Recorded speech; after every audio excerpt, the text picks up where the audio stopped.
All right, we're streaming. Hey, folks, sorry for the delay. I had some audio problems, and you're hearing a little less good audio today because we're using old technology. We're using a mic next to a MacBook Pro speaker today. David, give me 1 second. I'm going to check the, unless you're monitoring, I'm going to check Twitch and see. It says we're live. Let me see if we can see people. Yes, I see people on there. All right, cool. I was probably more live than I meant to be because I wasn't in studio mode, meaning when I was fiddling with the cameras, I was probably streaming that. So, oh no, people are going to know my secrets. Oh, he uses the mouse a lot to change border sizes. Yeah. Well, hey, so yes, this is the continuing series of the Baseball Scorecard project on iOS.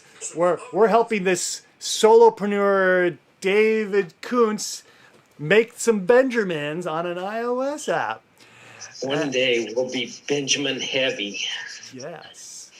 So David, I know we talked a little bit in our pre-show about what we're going to do. Let's see if we're aligned.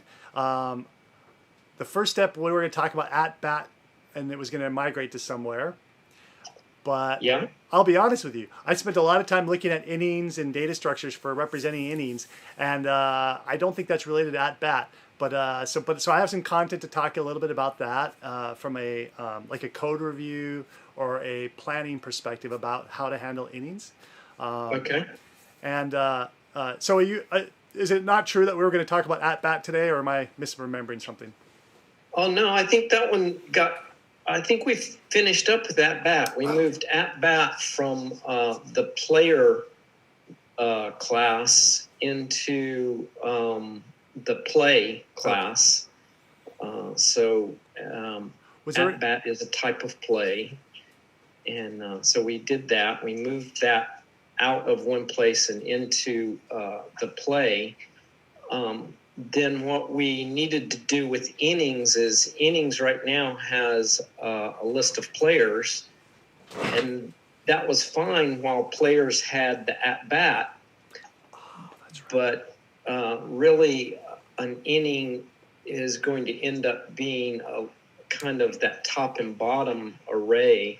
Their player has to come out of there too at some point, and innings needs to be a list of plays, and then plays will have a player associated with them. Okay, that helps. So let's take a look at innings and see if that gives me a doorway into going into this playground I've been working on to illustrate some ideas about how to represent innings. Well, here's your playground, but I've got up on the screen. I can move it to the side. Oh, let's maybe start with the code first, and then we can switch the.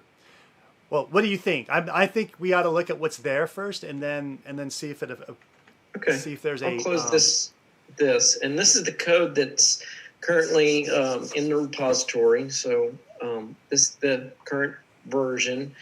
I did a little bit of cleaning up after last time and added a couple of enums and stuff for player position and at-bat types of plays and stuff. I put those into an enum so that would be a little easier to understand. So player innings right now consist of top and bottom of the innings as arrays of players. And here the players are just being made up so that things like the canvas in Xcode will work real well. Here we see a position of left field or third base or whatever. That's one of the enums I created. Okay. Let me see then. Well, it's okay. May I talk a little bit about how to represent multiple innings now? Because we need something to represent multiple innings. Is that right? Yeah, we need a game. A game would hold multiple innings. Okay. I think, yeah. Okay, because this is one inning, and at the top, at the inning, sometime I'll have to come back and ask you more questions about the top and bottom part with players, because that's a little bit puzzling to me. That just is which half. Which team is batting is the visitors bat in the top half and the home team bats in the bottom half. So an inning is an array of, so an inning being an array of players is where I start getting hung up. It's like, wow, why would an inning have a list of players in the top and a list of players in the bottom? Is that the batting order that happened or something? Or? That was because players at the time was a player that went to bat and had an outcome. And when the batting outcome was in the player class, we needed a list of players that went to bat. When we move at bat out of the player construct and into kind of its own thing called a play. There we are. Because now an array of plays, I told it clicks with me instead of having players. Is that probably where we're headed? Okay, cool. So so I'll file that away. Now let's look at where you were going to store multiple innings. That was in. Well, a game, I think. Right now I don't have that stored anywhere because I don't have the concept of multiple innings. Okay. Okay. So there may need to be a game. It may be that scorecard can hold multiple innings. Okay. I haven't really decided that detail yet. Okay. All right. So I think I have a gateway now. If we go back to innings for a second, let me make some comment, or inning, and make a comment about my about the playground I was working on. So the problem audience, the problem I was trying to tackle was, how do we collect our innings together in a way that's sensible? And that took me on a journey of exploring Swift, arrays, and different types, structures, classes, and also trying to figure out how to iterate something that's maybe custom made. So David, I've updated my playground from the version that you've sent. So okay. I'll switch over to my screen if that's cool. So the main thing I before we switch there, I just want to comment on a couple things. So a couple things that people in OO land aren't going to be too excited to see is these vars in front of here don't have any, aren't private. And if they're not private, that can create some that's called breaking. That allows someone to break encapsulation. That allows someone to go muck with inning, not using the inning interface, but to go directly into its properties and change it. If that's what we want by design, that's okay. But I don't know that it is. So let me take us a walk. Let's take a walk through a playground and kind of noodle some ideas here, because I have multiple ways, David. I have multiple ways of representing innings. You wanted just one? Well, I got you about 4, and we'll talk about the pros and cons of each one of these. Okay. All right. Let's do it. Let's take a stroll on the playground. Yeah. All right. So first of all, what's a playground? A playground's like as a way to do some prototyping in a when you want to take a few classes into maybe your kitchen and cook with them and poke at them and see what happens. It's kind of like a lab. Is how I use them.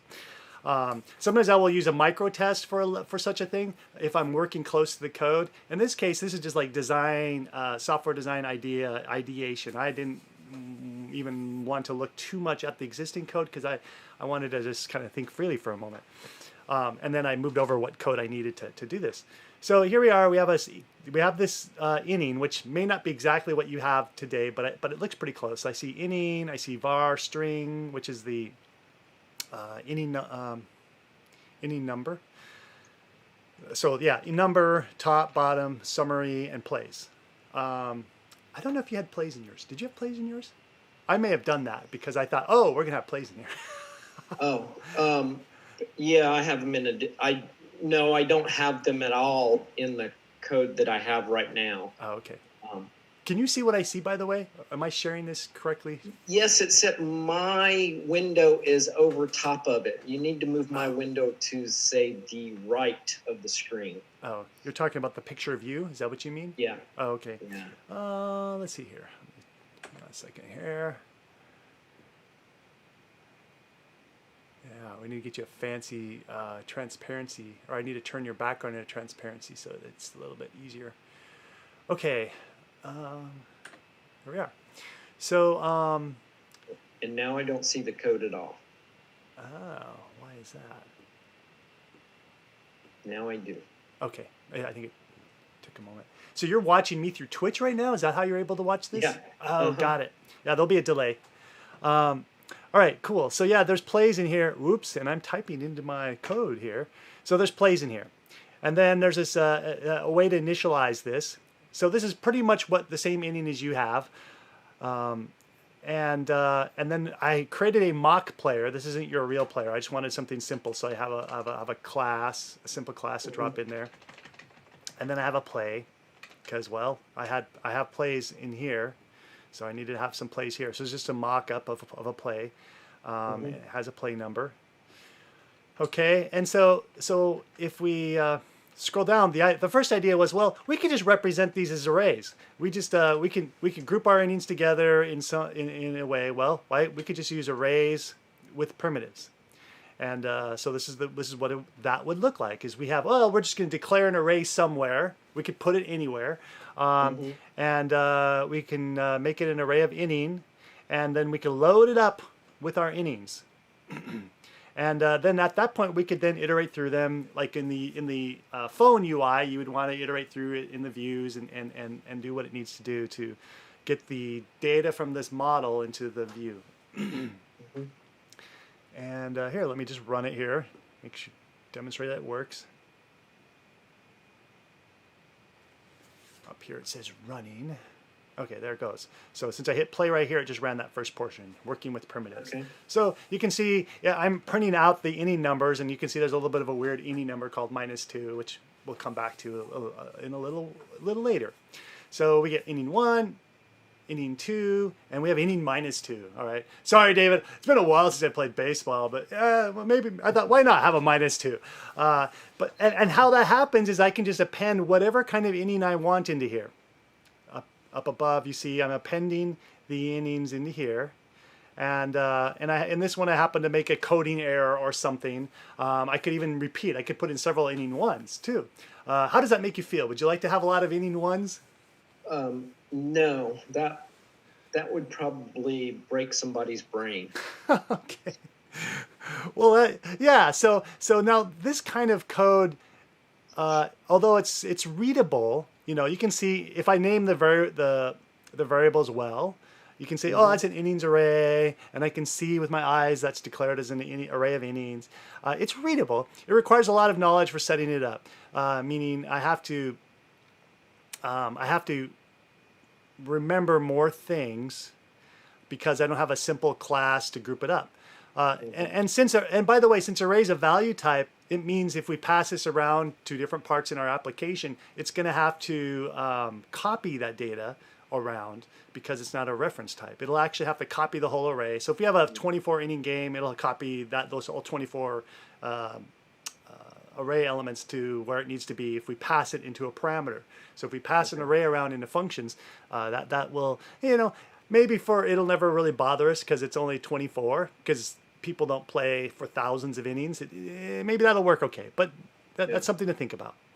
And so this is what's happening here is this is a primitive, or an array is a type of primitive. And we're either gonna have to pass this primitive everywhere like nomads, you know, it's a primitive like a primitive man, a primitive caveman. We're gonna have to pass that thing around like a nomad. It's gonna be copying it everywhere. Or we're neither gonna give this poor primitive a home so we can later refer to it. Either way, it's not a very sustainable design. So you're calling my go-to array a stone axe. A stone axe. Go to an array. Using an array, yes. Well, actually, you know what, David? It wasn't me. It was really Taylor. So Taylor sent me a couple postcards in a keynote presentation. Here, let me flip through them a little bit here. Let's see those. Yeah, I can't believe Taylor would slam me with the he's calling me a caveman. You know, he's got his. You know, he's a bit judgmental. You know, it's Taylor. Okay. So with this one we don't never mind this one. This one's for later. We're not even talking about this today. Oh boy. Now I'm going to mess up Tailor's slide. Because, oh, it's page up, page down. All right. So we're going down this topic called clean code. So clean code means there's a time for dishevelment during spurts of creativity. But when publishing your work to your team, one gentleman's dishevelment is another one's mess. So check your code in a clean state. And as you can see, you know, that's the people who worked in this factory probably don't care much about being putting on a good appearance. They're just in there working, but they're not into cleaning it up. They're not into design. They're operating on a different level. But Tailor wants us to operate on a different level. He wants us to think about design. And apparently my slides are out of order because I can't find my design slide. Oh, there it is. Maybe Tailor has refactored your... I probably just forgot what order I have in here. So Tailor would claim that you, David, you have an obsession. You have an obsession with primitives. So obsession. I don't know if it goes so far as call it an obsession. Oh, David, I don't know. The first step is to just acknowledge you have a problem. Well, if Taylor's saying I've got a problem, I'm going to listen. So what are primitives? You know, they're integers, strings, arrays, booleans, doubles, tuples. Stop living like a caveman with primitives. Build structs or classes with semantic relationships. So they're expressing semantic relationships. So for example, here's a tuple with two doubles, but it's not just a tuple of two doubles. It's the Empire State Building's location. If you create a class, Empire State Builder equals location equals geocode. That's like a structure or a class. If we put those integers into a structure class, then it becomes very clear the semantic relationship between where the Empire State Building is versus just looking at something that's a set of numbers. So the structs and classes give us his power. To explain this picture over here, this is another example of primitive obsession. This is an android from the future. It's a story about an android from the future who was trying to increase the marketing movement of the products his clients were selling by going into the past. So he time traveled into the past to go get primitives involved with drinking things like Coca-Cola and Sprite. And because if he could grow that need, that want in the past, that will make his future society even more dependent on the products he was pushing. So he himself also had a primitive obsession. So David, you and this marketing man have a lot in common here. The marketing android, I should say. Caveman to drink Coca-Cola. Right. All right. So yeah, so we're heading down in this area called what is good design? What does it mean? So good design allows years of hassle-free use. And another fellow, Robert Martin, I get them mixed up. Uncle Bob, let's just stick with Uncle Bob. Uncle Bob said he has his principles called S.O.L.I.D principles. So single responsibility, open to extension, closed to change, list-off substitution, interface segregation, and dependency inversion. But today we're just going to look at this open to extension, closed to change. Okay. So what is? Let me come back to this slide after we look a little at the next step in the playground, because that'll become a little more clear. So we're going to go to the next step in the playground. We looked at the primitives and we're thinking about, well, maybe we could do something different. All right, so let's not be so obsessed. Let's house our primitive in a class. All right, so here we are. We have a public class called innings. And we need to add some protocols onto it to allow us to iterate over it in a smooth and convenient way. Sequence and iterator. And the result of that means implementing this function called next. And as David, I remember you, David. I was inspired by you. You told me once wise words. You said, man, I was working on such I believe you were working on the same protocols. And you said just a small change, like if you forget this item, the little question mark, the optional, it won't actually work because, Xcode is an imperfect tool like all tools. It doesn't tell you why you're not implementing the protocol. It just says you can't use it the way you want to use it. And so you have to almost dive in the docs and go, oh, there's a question mark at the end of that. That means I'm not really conforming to the protocol. Okay, let me go back and put that in. So that's a bit of a trap for the unwary. Because the last item in an inning is going to be nil when you get to the end of the array. So look right there, it's going to return nil. So that's why every time you do this sequence, or in particular iterator protocol, if you're going to return an iterator, eventually you're going to hit the end and you're going to return nil. So that's why it's optional. So it's rather sensible in after the fact, but it's hard to know what Xcode's trying to tell you when you're like going, come on, why won't you work? All right. Key points here. We have a list of innings. All right. And there's our inning object. And it's a lot like the other code. Well, no, we don't. Now it's in a class. Okay. We have our primitive, the array, is now inside a class called innings. Okay. But you can see that this property is still not private. And we'll talk about that soon. So let's go ahead and give this a run. By the way, David, do you have any questions about this code as is? No, looks like code to me. Okay, so here it's going to instantiate it. There's an innings now called innings class, and it's going to go into the property within the class, and it's going to append it. All right. Now, your spider sense might be tingling, and it should be, because this is not maybe the best way to handle it yet. Okay. So we still have the same innings. We're appending in 1, 2, and our other ending with a -2. Let's go ahead and run this. This will run everything in the whole playground up to this point. So you're going to see the first code run as well. Okay. So working with primitive still executes. Working with primitive but living in a tent, which is the metaphor for this one. This one works the same. So we've got an equivalent situation. We have a class that does the work of the array. And see, we can do a for in innings, print. This code probably looks a little nicer than, actually it looks very similar to this code. All right, so the usage is pretty much the same.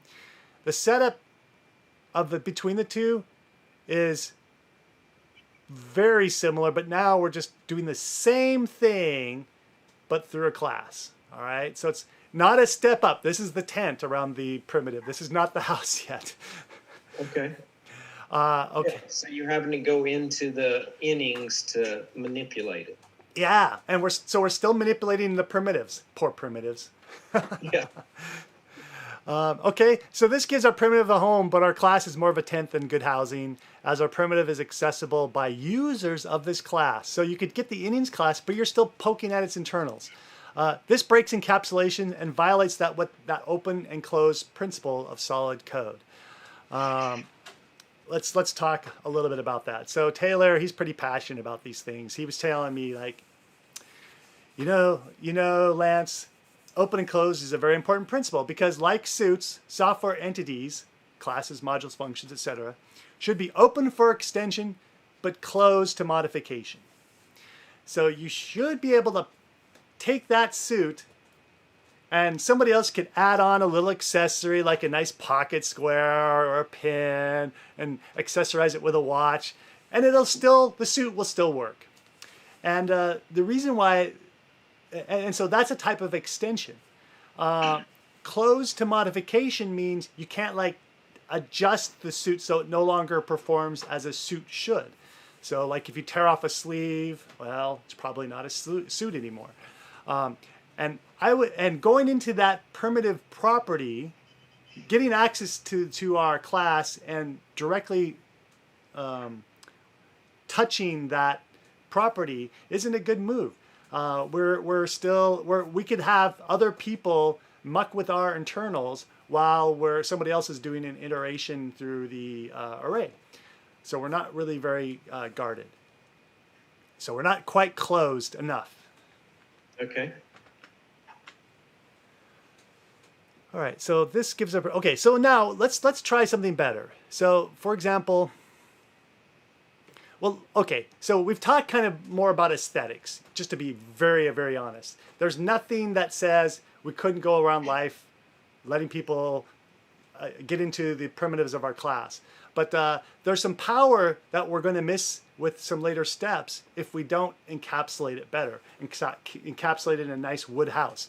So for example, a situation that we could create by encapsulation is we don't want other people to be responsible for handling our primitives. We don't want our callers to have to like muck around with things they don't have to muck around with. And because if they do, if we insist everybody sets up and works with our primitives, we're going to create a lot of code duplication to everybody who works with that inning group. So for example, we have this problem with the inning number. The inning number of -2, that doesn't make any sense. I mean, what baseball game has a -2 in inning?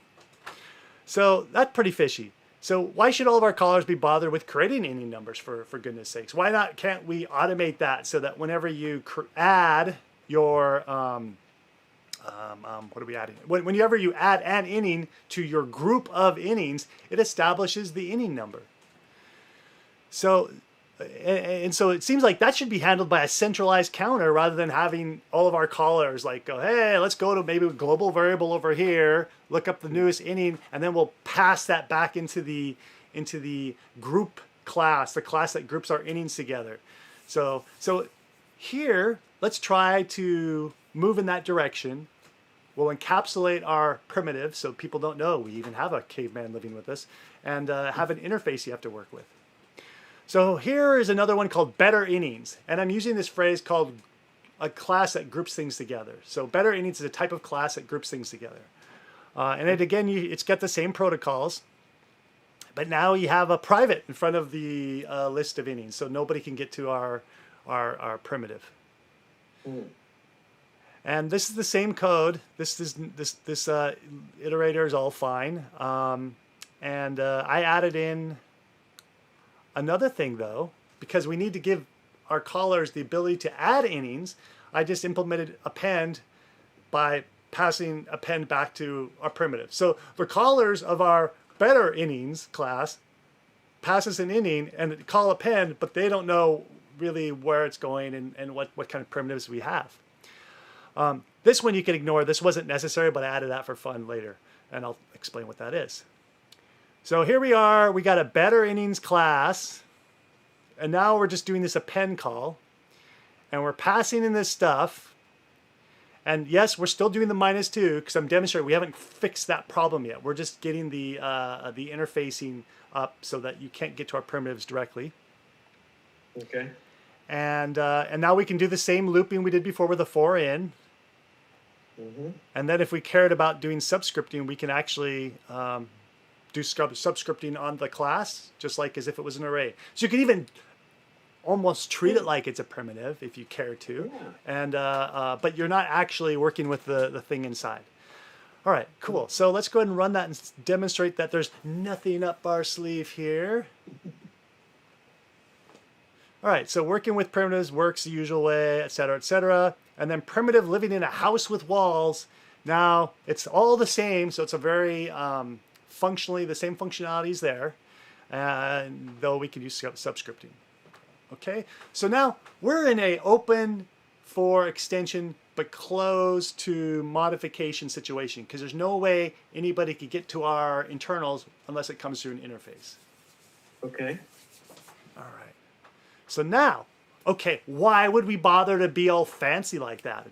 So this is now where we start moving towards the capability this gives us, which is about fixing that -2. So our primitive is fully encapsulated. Now the capability. We still allow our capability of putting bad inning numbers in there. If we assume we're adding the innings by order, so here's the assumption. If we can say, hey, when you add innings into our innings group class, it will order them by the order of you adding them. It will add that number in that order as well, in that sequence. So if that's okay, then this is a good move. If you insist that it has to be random reception of innings and they can come in any order, then we have to do something different. But okay. There's sequence. Sorry? They're in a sequence. Okay, excellent. So so now we can let our grouping class handle the number, the numbering, and we'll need, in order to do this, we'll need an even better innings type class. And so I need to make an adjustment. And then, by the way, I have to make an adjustment to inning because now I'm saying, like, look, inning, it's not your responsibility to decide what inning number you are. It's going to be the grouping mechanism's responsibility to decide what grouping you are. So you walk up to the grouping mechanism, say, hey, I'm an inning, and that thing goes, great, get in line, and there's the line, and it establishes the order by the first, by how you ordered, how you showed up into the line. Yeah. All right. So here we are. We have the new inning. It no longer has a number in here. Okay. And I left the players in there, top and bottom, and the summary and the plays. Okay. I changed the init. There's no, it's not taking any more, no number again. Yeah. Okay. And now we have our new grouping mechanism, which is the even better innings, which is looking at our same friends, the protocols. And now it's the same friend, which is a list of innings, but it's using our newest version now. And now we got some new things that we had to add in order to keep track of inning numbering. So, so this, it's probably not well named, actually. We should probably change that name. But right now it's called Iterator Index. And that index, hang on a second. Let me make sure I'm speaking truth here. Oh, no. We used Iterator Index before. Okay, that is about the iterator. So never mind that part. All right, cool. So now we can append a new inning. And there's nothing about numbering. The numbering just goes away because it becomes our position in the array. The primitive can tell us what inning number you are. We haven't exposed that because that wasn't a concern at this point, but we could. We could add a, let's see here. When we care, we can have a getter or something that returns an inning number for this. But right now we don't care. So here we are. We're setting up. We're just following the same procedure we did before. We're creating an even better innings. We're now calling append.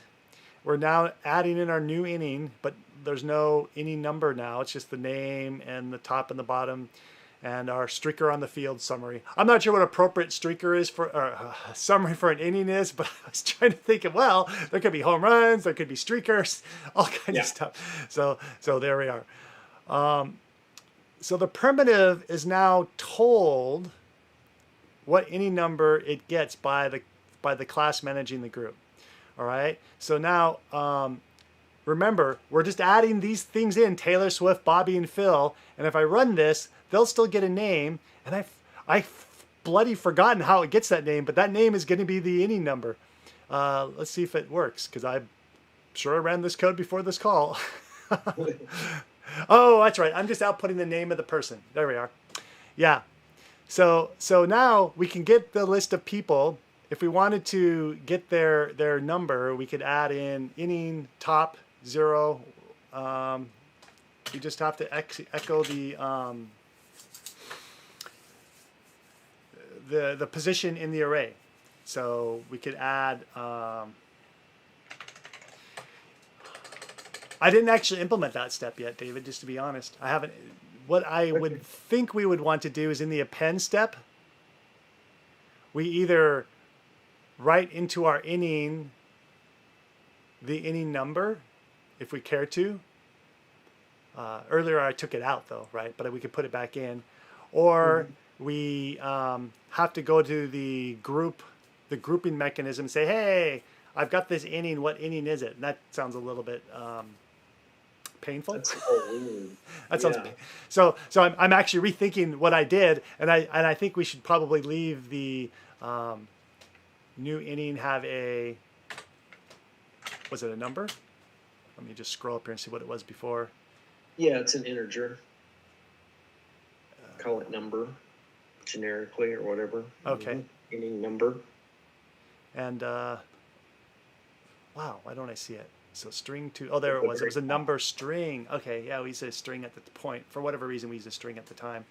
But we can use an integer. It doesn't matter. I mean, I think an integer is better unless we're trying to, yeah. Unless we decide we're really close to the UI and we want to keep the string representation in there. But oops. So number, the new inning, we would keep that now because I've changed my mind. And it's a var. I shouldn't have to initialize it. I don't need a semicolon. Capital I for int there. All right. Okay, and then we just capital I in int. Yeah. It's all good now, right? I think so. Yep. I bet the compiler likes that. So we got it once it was initialize our integers. So if we get a new inning, I don't want to have it run through the initializer. I want it to have it set by the grouping mechanism. So how would I do that? I could do it as a property setter or as a, I guess I would have to initialize it as something if I do that though, huh? Okay, there. Because I don't want to pass it in. I don't, at the point of instantiation, they don't know their inning. They don't know their inning number until it gets into the grouping class, and the grouping class will assign it. All right. So I just set it to -1, and and now in our grouping class, when we do an append, we can do inning dot number equals, and now we have to decide what the number is, and we have this thing called. How many have we already added? Well, let's see. Let's ask our class. List of innings dot count is the number of elements that are already in the array, and we only add them in as they show up. We're not pre-allocating a buffer or anything. So it should be count, and then I have to decide if there's one in there. That means we will have to add, if there's none in there, so the first guy who comes in, it will be set to 0. Oh, after I add it in with a pen, then it'll be 1. So it looks like it should be, I think it'll be this. All right? That's always a terrible thing to be in, is off by 1 situations. Oh, let's find out now. Inning dot top dot. See, this is the inning. I'm not talking to top now. I just want the inning number. Okay. All right, now, isn't the number a private variable? Will it let you? So we have to go back and fix some problems like that. So I only try to stay focused on fixing the number issue. Okay. So even better innings is properly open, following the open close principle. New inning has lots of things in there, and I didn't want to fix everything because that would maybe distract from the 1 point. So all of these, so good. The news is that all of these should be handled privately, unless we're being very conscious and sure that we're going to use them as properties, and maybe as read-only properties. We could put getters on there. So for example, number, we could leave it as read-only for other classes.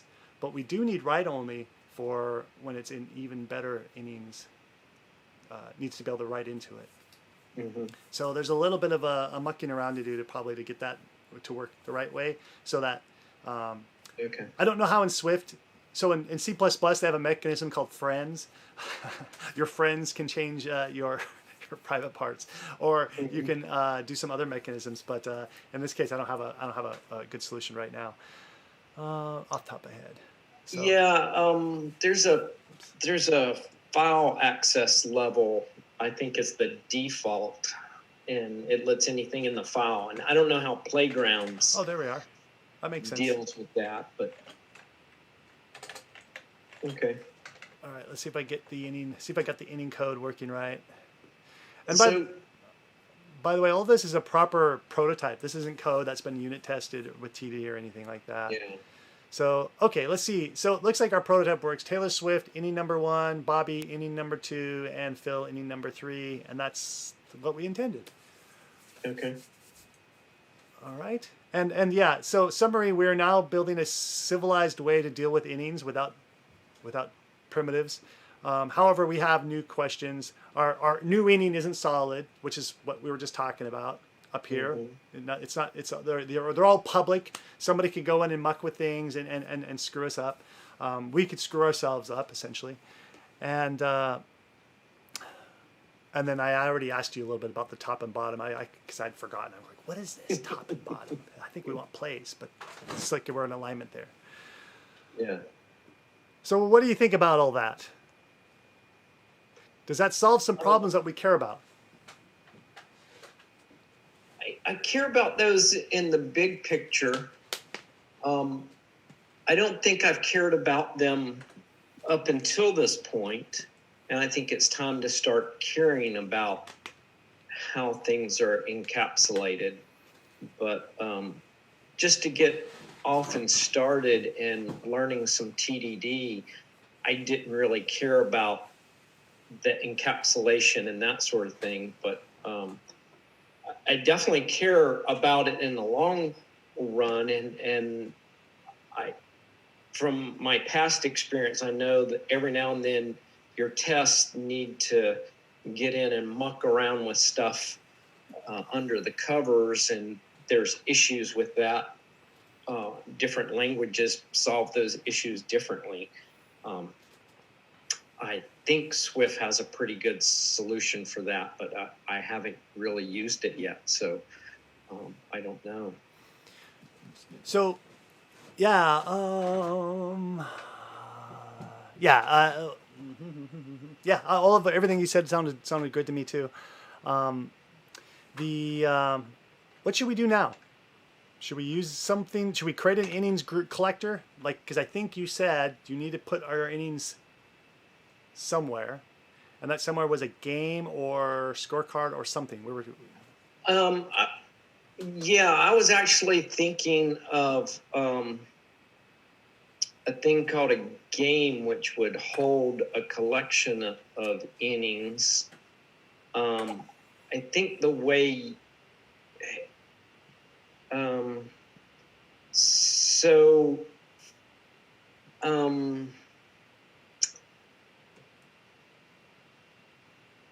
yeah, I don't know. Let me see. Let me play around here and look around a minute. Innings right now has a top and a bottom, and it has a number of players, which we've got to solve that issue. And then the question is, I think we want a scorecard that keeps a list of. I think the scorecard can right now act as the keeper of like a list of plays and a list of innings, because the scorecard is going to be built out and do that kind of function. So I think that stuff that you put in your better innings stuff, Yeah. probably can go into scorecard. It may have to move out of there, but I think scorecard would be, for right now, the best place to start putting that sort of thing. Okay, let's see here. So yeah, that makes sense to me. So I have two thoughts. You put it right in scorecard, boom, and then if when scorecard gets too big, you need to split stuff out, or we put it inside of the grouping mechanism and put the grouping mechanism inside scorecard. And Okay. Either way. Okay. Let me point out a problem. Okay, something just occurred to me here. So let's think about that. The grouping mechanism is a sequence protocol and an iterator protocol. And that means that whole class, if we put it on scorecard, all it's going to care about then is sequencing through innings, which I don't think is what a scorecard does. So I think you need one class that's going to manage the group of innings. Okay. And now that's the game. I think it. Okay. Somebody that looks at this is going to be like, "Where's the game? Let me see the game." And so the first element in a game, is that an inning? And then the second element's the second inning, and then the third. So this is why I'm talking through this. This is how you would want to think about this.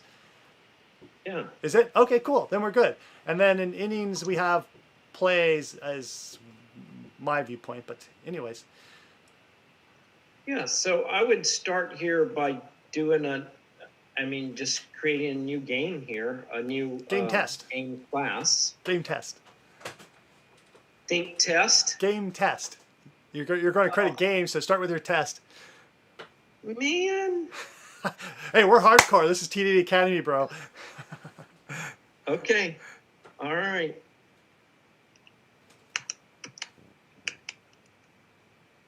All right. There Boom, it is. Done.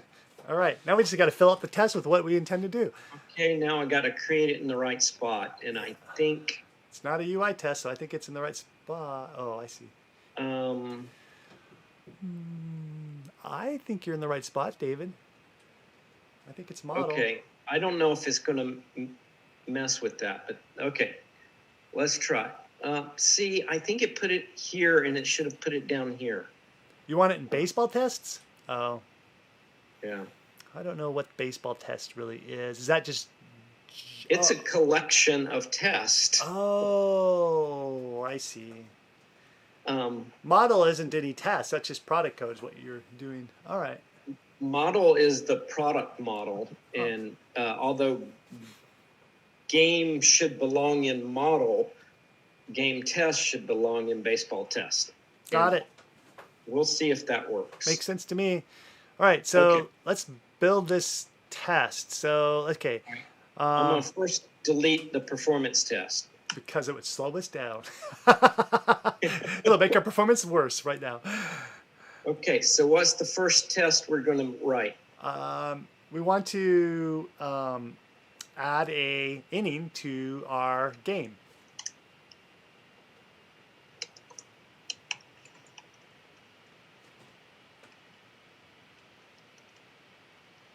Okay. Okay, so we need an inning. Yeah.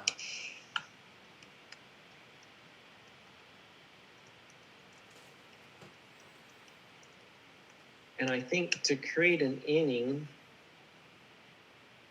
why is it not creating? I think I need to import something. Yeah, I need this testable import baseball line. All right, sweet. That it seems like it should be smart enough to do that for me, but it's not. And then I think it will start giving me.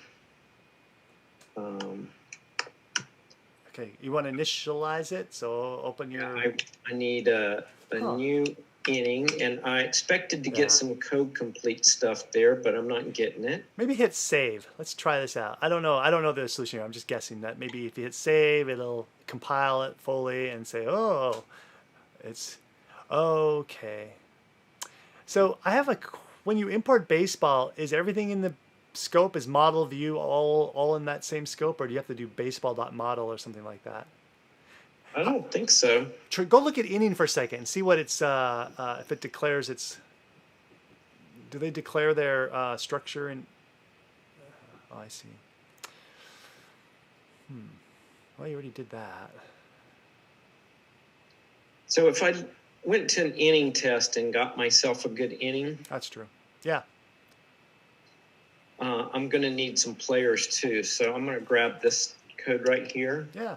And come back to game test and see if I can't just say that's how to create a bunch of players and innings. And then. So I've theoretically got my innings and I've loaded them up. Yep. And so now I need to test. Adding it to your game. So new up a game. Okay. New up a game. Or init, as we do in Swift, I guess. Init up a game. JM. Okay. Cool. All right.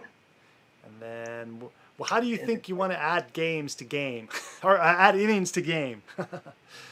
I want to just do probably after I get a game, I'd do a game dot So pen. yeah, that way we can use the. It seems like a good choice to use a pen because everybody who's using Swift is kind of used to seeing that for adding things. So that seems wise to me.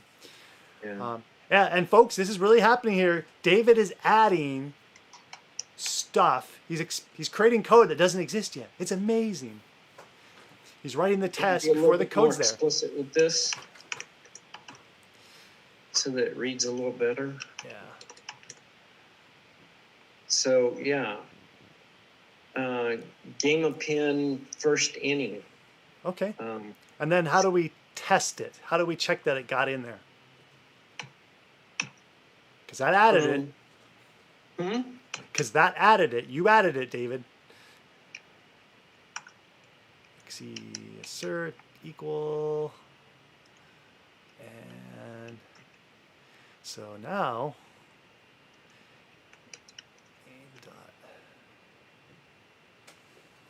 I don't know what to call this. A game. So if you wanted to have, do you want to work with subscripts or do you want it to just get the next? Sorry, let me look at my code, my playground here and see what I called that. Which one is it? Walking through all these babies. Oh, playground, where are you hiding? Here you are. All right, so the iterator is called next. So if you call next, it will return the next thing in the list. So just call .next if you're going to follow the iterator protocol. Okay, I don't know what you're doing, but look at the code. That's what I was thinking was at this point I could call any count and get a 1. All right, that'll work too. Okay. That's simpler than what I was doing, so it's probably a good idea. Oh, okay. I like simple. I start simple. I am really surprised I'm not getting a lot of compiler errors. What is going on, bro? This is not possible. Do we have a game somewhere? No, we don't. Why are we not getting a compiler error? This is all very suspicious. You added it. It's there. I see it. Maybe do a clean build because this is just too. We should get compile errors, as you said.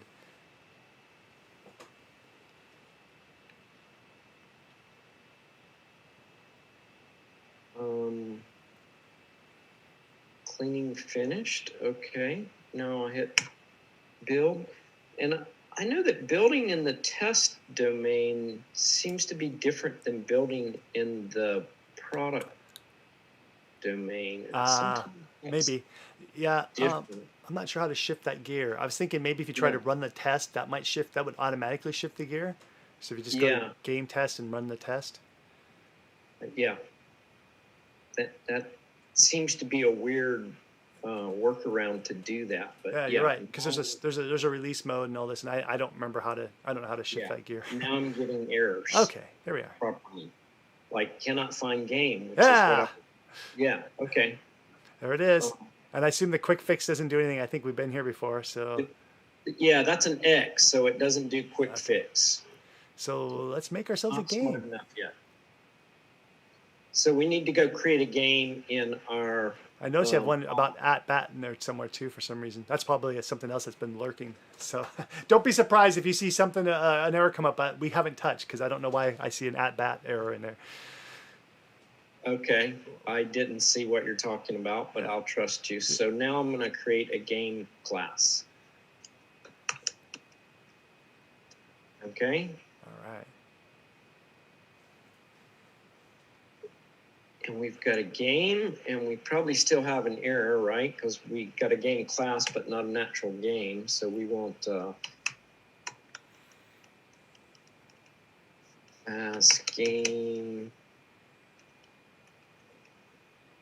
Okay. And is that enough to get rid of my? For the first one, it should get rid of the first error, but. All right, let's see. I'm going to go back over here and run it again and see if it. in running this whole suite of tests if it gives me, yeah, value of game has no member append. Okay. Yeah, it sure doesn't. Value of game has no member inning count. Okay. Got two classic errors there. So come back to game. And game needs Append. Yeah. append. And it's going to take a type. So you might want to put that in there. It's going to take All right. an inning. What's it going to take? A inning? Yep.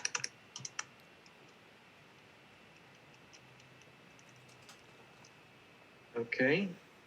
And I don't know the structure of that thing. Oh, and it returns. Oh, it doesn't return anything. You're good. And the other one is what is it? Something about count? I forgot. Yeah. What did we call that? Inning count. Yeah.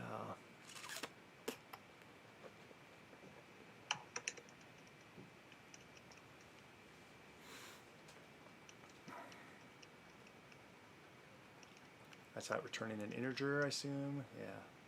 Yeah. Okay. Oh, I got to put that up there, don't I?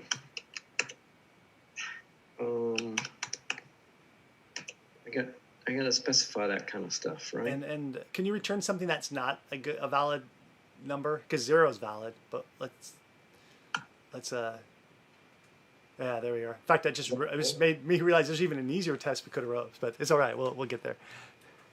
Okay. It's like, what happens when we new up a game and we haven't done anything? What does inning count return? Because you invented that inning count, and now it's like, oh yeah, we have an even easier test we could add. Mm-hmm. All right, let's see that test fail, which I think it'll reveal these other compilers that I think I saw too. Okay. Because I think you're refactoring some at-bat is what was going on, and oh wait, what's going on? Missing argument label inning in call. Argument label. Oh, okay. So you have to mention it or make it go away. This one has the dot. You probably can't see that, but let's watch it fix itself. There we go. I see. Yeah. Okay. Not used to spot. And just run that again. All right. Now let's see where these other errors. There's something about at bat. Where did the error message go to? It says the build failed. Did it? I can't see that. Okay. So go, yeah, if you tap on that, does that help? There we are. So see, there's some things about at bat in here, and yeah, I don't know what that's about. Oh, it's our test, isn't like. All right, so why is it talking about? Okay, we are in a class called inning test. Testing inning consistent play. So this is something else that maybe you were working on before the call. Yeah. Do you want to tackle this or ignore it? No, I don't remember why I didn't leave it in a good state. So sometimes you do this so you know where to pick up later. Let's see. Let me see if I can figure it out. Play. Okay, cannot convert type of play. Expect argument type player. Okay, so a play is not the same thing as a player. So first inning. This was supposed to be a player. I was in the middle of changing player to plays. Okay. And so that's what an inning takes, but I'm in the middle of trying to change that. Okay. And sorry, that's getting in the way of this stuff. That's all right. You might want to even leave a failure in there just so you remember how to come back to it. If you put XCT assert fail or something, just so you make sure you're forced to come back and look at that. It's up to you. If it's me, I forget those things, right? And then the next day. Oh yeah, I know what you're saying. I don't know what. Okay, can you put just anything in? Yeah, just type XCT assert fail, and then just you don't need any arguments. You can't have arguments. I mean. Okay. You can't argue with a fail. Can't argue with it? Okay. And now you'll have a failing test case, which we expect now. XCT assert fail and scope. Am I full of it on the syntax? XCT. Okay, so it must be wrong. I must be full of it on this syntax. Can you get the command complete to help you with XCT and then CT assert fail. No, I can't get it to tell me anything about assert fail.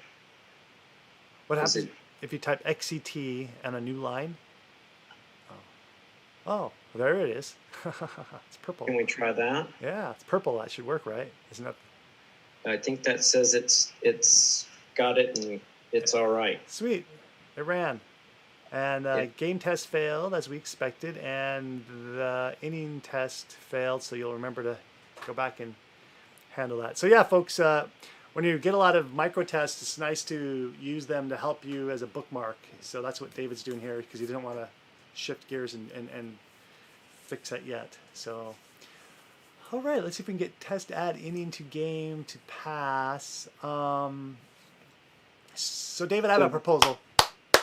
So wait, -9 is not equal to 1. Shocking, simply shocking.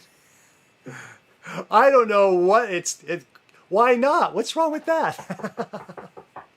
Oh, I have a small person who wants to say hi. Let me go see what they want. One moment. Okay.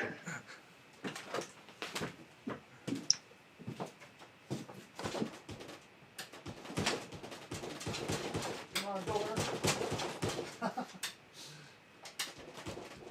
Yes, my door's a little sticky. Maybe I'm locked in for this session.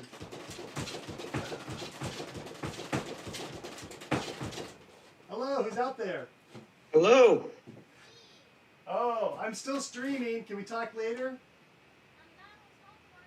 Okay, let's talk later. I'll be done soon. Not till I go check it, okay? Later. I'll talk to you later. Let me finish this. Anyways, I got my door really shoved tight and I can't open it right now. So, small person's going to have to... Is it nailed shut? Sorry? Nailed shut? I have a bolt that goes down to keep the door tight so the sound doesn't come into the sound studio. Okay. And I really pushed it hard before. So I'm going to have to wiggle it a lot. So you were going to really talk about this open and close principle, weren't you? It's closed now. I cannot open it. Nice. All right. Driving that principle home. Open and close. Okay, so we've got a failing test here. Yeah. I have a suggestion. Let's add another test that's a little simpler, because when you brought in the inning count, there's actually a simpler case. So add another test. You can copy that, and then we'll delete most of it or write it out. It doesn't matter to me. But and let's just test what happens when you new up a game and establish what that should do. So when you init a game, what's its default number of innings?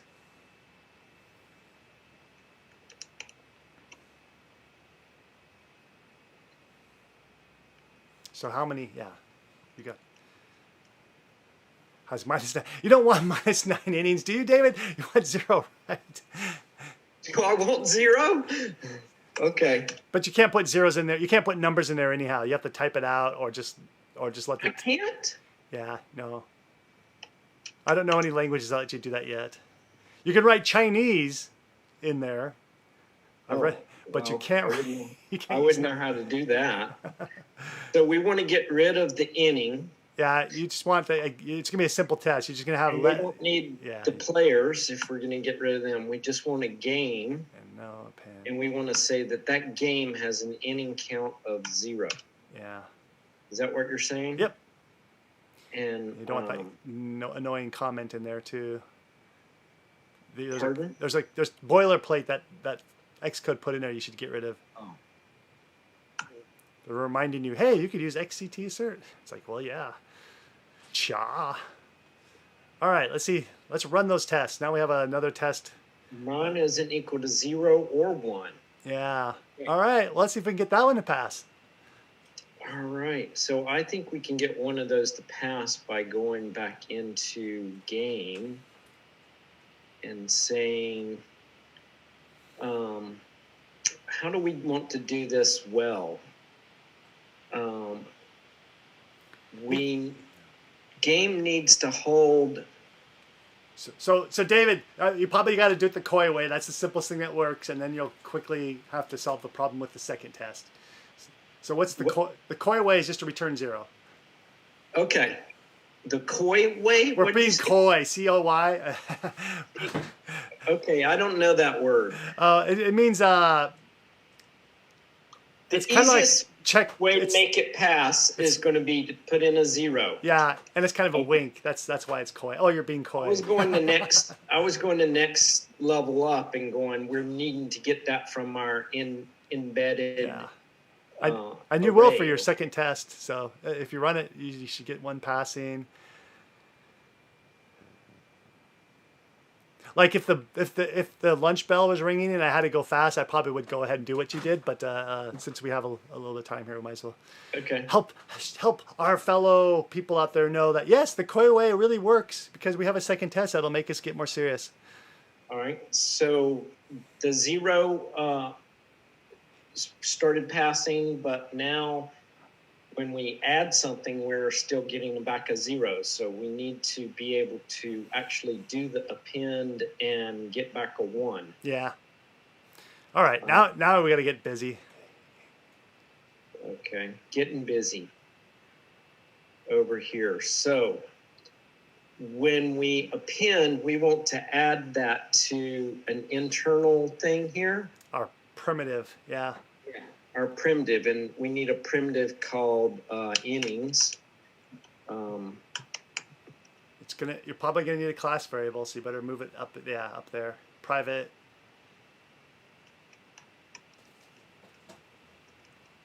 Yeah, variable. Good. Should that be plural? Yeah. It aspires to hold many innings. You'll get command complete if you. Oh, all right. Oh, interesting. Yeah, I want to watch you do this. Your style's different. Let me see if maybe it's easier to do this way. Is that going to work? I don't know. This is. I haven't tried exactly this way. So let's see what happens when you compile. You know, we already decided that I can't actually compile. Okay, so yeah, you gotta initialize the variable to some kind of default. So I would pick it as an empty array. Now, if you're going to initialize an empty array, that means you got to tell it what you're putting in the array. Okay, yeah. I'm very familiar with this because after work with that playground. So okay, so I need that in there, is what you're saying? That's one way. Put a box around it though. A box. Yeah, squares. Square that array up, baby. Square that array. Okay. And now what am I getting? Build succeeded. Yeah, you got it. So you initialized your array to an empty array. So you've satisfied the compiler's need of being initialized. All right. But over here I'm getting these other things are failing, so that's okay. And now this thing shouldn't return an inning count. It should return. Yep. Can I do this all in one go? I think so, because the test won't pass till you fix both of these parts. So you're good. You have a failing test, and you're not adding more code than you have to make that test pass. So I think you're all good. All right. And I can't ever tell in Swift whether it's a property or a. Just that. Hit enter. Yeah. Or a method. Sometimes, some things are methods and some are properties, and you have to know the difference. Yeah, no, and even in Java now, the world's getting quite fuzzy on that. Back when I had most of the Java libraries memorized, it was easy, but now it's starting like, oh, is that a property or not? Okay. Yeah. So let's run the test. All right, let's see if it passes. Test adding and inning. Build succeeded. I would put a penny on that. It'll pass. Yeah, it did. Huzzah! Boom! All right. So nice. We've got passing test for game test. And you've got a number of innings. You've solved the global variable discussion we were having over a message. Right there, boom. You have an array that cares about exactly reality, what's there. You don't have to set an extra global variable. You have that array, which isn't global either. But it's in the... it doesn't need to be global if the data is in the right spot. Okay. Yeah. So what do we do now? We have an append. We could add more than one. That would be another good test. And then maybe that's it. We wrap up for the show. Yeah. Are you saying go back to here and go, okay, we need another test for Add more than one. at the bottom or the top? I grow downwards and maybe reorganize when I have to. So I would put it at the bottom. Yeah. So the simplest test is at the top, and things get gradually complex as you scroll down. So test. Add 2 innings, or whatever. Yep. Yeah, and let me give you a couple other suggestions. Just to go back to what Taylor, when he was talking about being the ACBs accurate, like does the code work as designed, clarity and brief. So I suggest you probably don't need to say add inning to game because we're in game test, and I think you can be briefer because you don't need to have to game on it because it's all going to say the same thing when you're done with this test. Every method you add will say to game. And yeah. Good point. Way to go, Taylor. That man is sharp dressed. I think that's who ZZ Top was talking about. Oh, really? Yeah. I expect he knows ZZ Top, doesn't he? I think probably running that circle. I wouldn't doubt it. All right. If we want another inning. There we are. Oh, yeah. We got to get rid of our numbers, too, because they're going to lie to us. All right.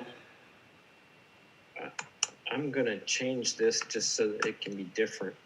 But you don't like all this variable data. I wouldn't. I'd leave them empty because we're not testing them. So here you could be more brief. If we exercise that briefness a minute, just go ahead and make that empty. Just empty string. Unless you're asserting on it, you don't care, man. You're just making yourself work for nothing. And the same with Larry and Bob. You could leave empty arrays in there, by the way.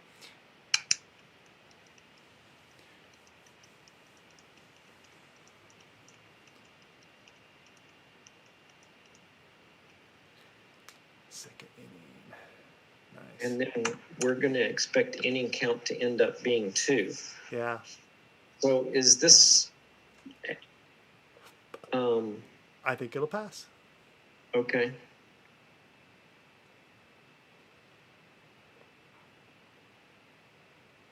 Test succeeded. Oh, there we are. Boom.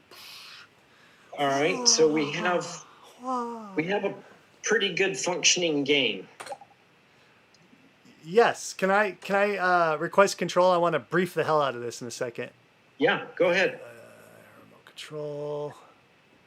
Do I have to do something? It probably will say something Get to to you. approve over here. I'm going to approve it. I don't approve. All right. I'm going to brief the hell out of this. All right, cool. So here's what I would do if it was me. And this is really what I did in the playground too. Don't even need these guys. Your test is going to be so brief. You're going to think, damn, you won't have anything to maintain practically. Come on. All right, there. Now, so here we can just pass in empty arrays because it doesn't care. Okay. And again, the same thing with this. Oops. And number. Like if I could be even more brief, I would, but that's all we care about right now is can we add something? Someday when we start like in some of my playgrounds, since I was printing things out, that I went ahead and added players because I needed to have something to show some state that's being stored. But in your case, you just care about this state here in this test. Oops, better fix that. All right, and run it. I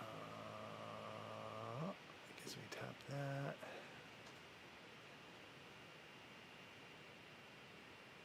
Okay, cool. And then let's brief the hell out of this.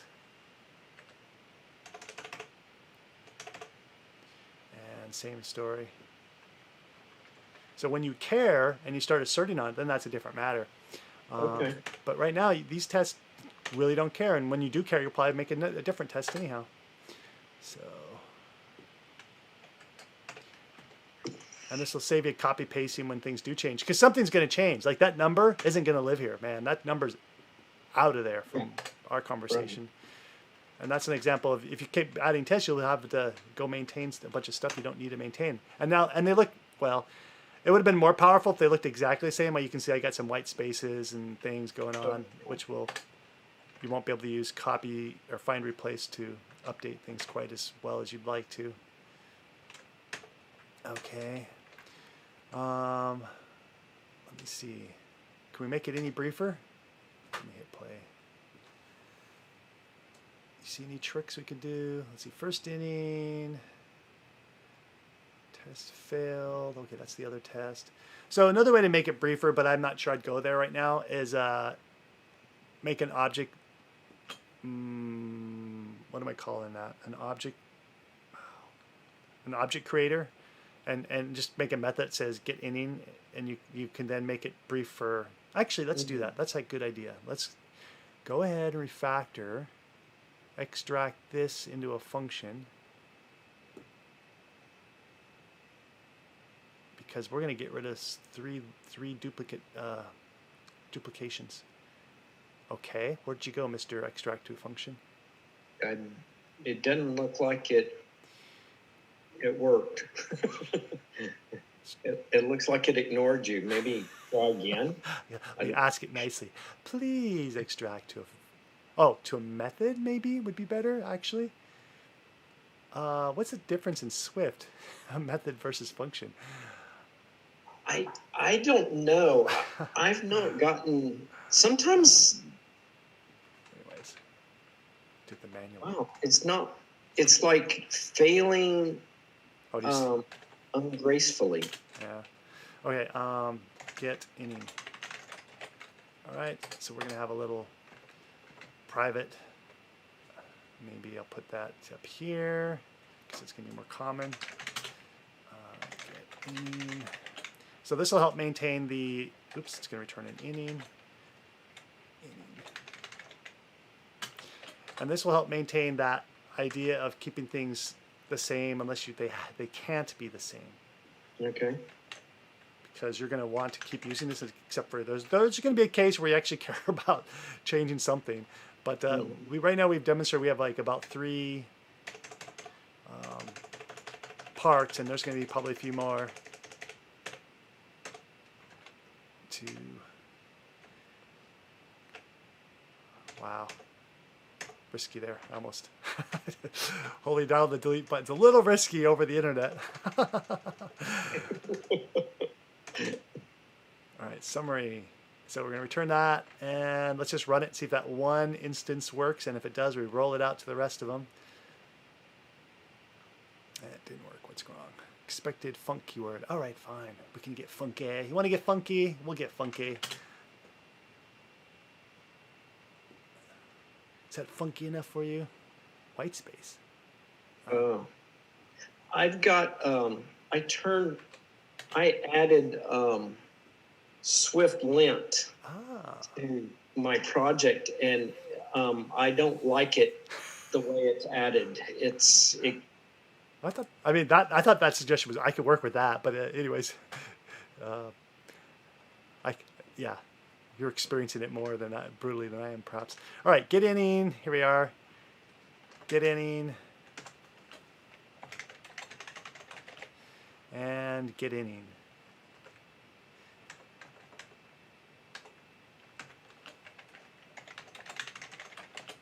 All right, boom. All right. Build failed. It was a get, not.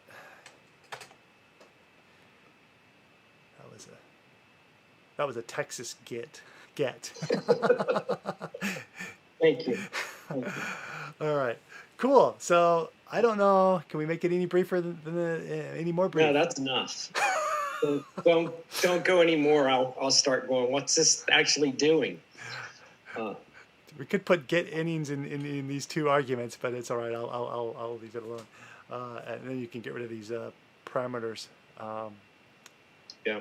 You see what I'm saying? Mm-hmm. How does that sit with you? Are you getting scared? No, that's all right. But you're just, yeah, that's fine. And maybe I could have used the refactor tool. I should have tried that again. I got a feeling that the refactor tool isn't the best in the world in Swift. Which have you ever tried the alternative to Xcode, which is App code? Makes a really good Java IDE. I believe it would be a mistake to use it, and here's why. I tried it out, and it actually... Okay, so I don't know why extract method didn't work here, or create. I believe those normally work in my environment. I'm not judging or anything. Maybe the context is different here, and that's why it won't work. I found app code to be no better. The little bit I used it convinced me that I'd be wasting my time because number one, it's never as up to date as Xcode as far as the new stuff coming out. Number two, the designer doesn't have. I don't know if it has a designer at all. I read online that yeah, if you're gonna do design work, don't use it. And then number three, I think that was enough. Number one, the refactoring tools didn't seem to be much in advance of what Xcode does, and then the designer not working. Okay. And I don't know, I don't know how fast they update after Apple sends out a new Swift library. So I think there's a problem with that too, is you got to be like 6 months behind.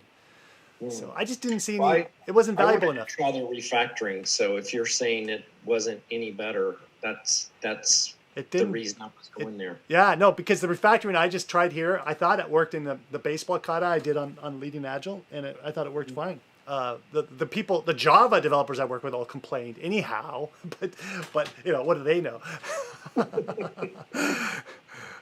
All right. Well, I think that's about as tight as I can make it. Did I get rid of? Yeah, I got rid of those other extra variables. I mean, we could move this game down here, but I don't want to. Yeah. Honestly, I would put game in there, game in here. I would inline game. Let's try it. See if this thing works. Refactor inline. Does it have an inline? Yeah, it doesn't do an inline. So, but anyways. So the next step, David, what do you think the next step would be? Like if we were to continue on, which I don't, I want to close this, but what do you think the next step would be on this? Well, where you're going, I don't know. I wanted to go back. I mean, I think what I need to do is go back and keep factoring out that at bat from. Yeah, and get the at bat back into the display, the views, which is part of what we've got here. Is now we've got a game and a list of innings. We got to bring the scorecard into play. There's just so many things to do. Yeah, that's true. But this was pretty. I find this code, though I did a bunch of playgrounding work to prepare, this code was pretty easy once we get to this point.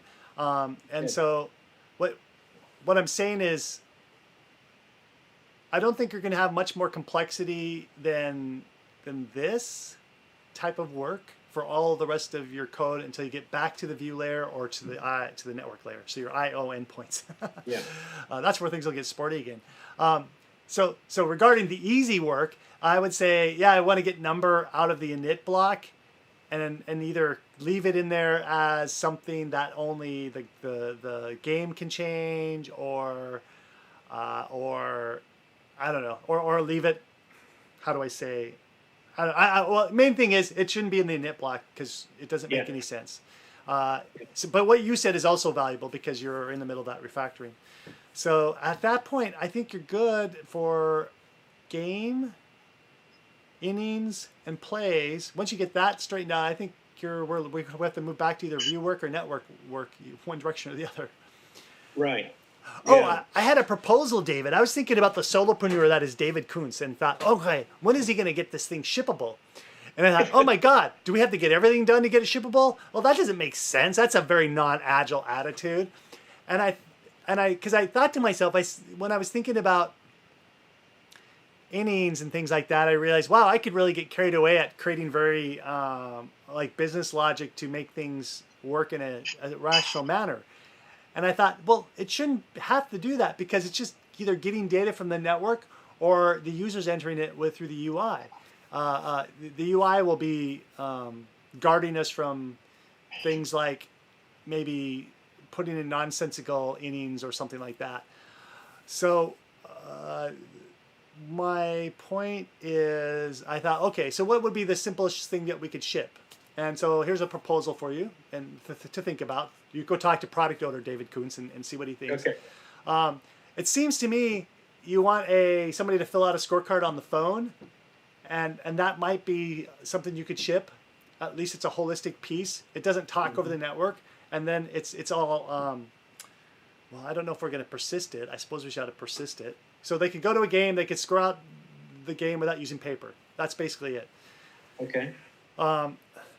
After that, then you're thinking, okay, I need to publish that data to a network, and then then I want people to be able to subscribe to that data from the network. That would be like your next story after that, or your next shippable piece. Yeah. Okay. I don't know. Maybe this is what you're already thinking, but I was like, I realized at some point that I could really get carried away with making these objects fancy, and I had to ask myself, so how fancy do they need to be? And honestly, they just need to record data from the user and then allow them to publish it. Because at that point, until we know the user interactions, I'm not sure. I don't want to overcomplicate the code for things that I don't need to concern myself with. Yeah. Right now, I don't know how the user is going to want to enter data. That's a good exploration sort of thing of how do you enter data about bats? Do you want to have a selection menu, or do you want to have to type it in, or what is it? I don't know how data entry is going to work. Right. That's a big exploration thing, but or you turn on the camera and you point it at the TV and it updates the scorecard based on what it sees on the TV. AI system. The AIML system. Yeah. It's hands free. Obviously, that'll be later. Hands free. That could be version 2. Version 2. Right. All right. Well, cool. Well, I like where this one's going, and I'm learning a lot about testing. So, thank you for your expertise in the testing arena, and just this little cleaning up you did here. It's like, oh, I've got a lot of cleaning up with all those other tests that I need to go in and do. You can send this video to James Grenning and say, "Hey, James, see? Anything else?" Yeah. In fact, while we were doing this, I realized for my clients, the people who pay me for my day job to do this kind of training, I realized, you know what? Next time I want someone to try TDD, I'll ask them to run a recording, a screen recording using QuickTime or something, because it's always hard. You can judge the results by looking at unit tests, and you can kind of get an indication whether you're doing tests first or not sometimes, but it's actually really hard. But with a screen recording, you can just watch, why didn't you think of that? This session actually gave me another trick to try out later. Well, if you go talk to James and you you sit through one of his classes, his C or C++ compiler that he's running, he's having students use, he's augmented the compiler to go in and check error messages and various other things. And it also counts things like lines. And if you put in too much code, his compiler gives you a warning message that you wrote too much code. Really? Yeah. Wow. I'll have to ask him about that. I don't know. That sounds really interesting trick. Yeah, that is, he's instrumented his own examples and stuff. So that's pretty out there. I like it. Wow. All right. Well, that's a new trick. Yeah. Well, cool, David. I think that's it. Are we done? Yeah. That's a great show. Thank you.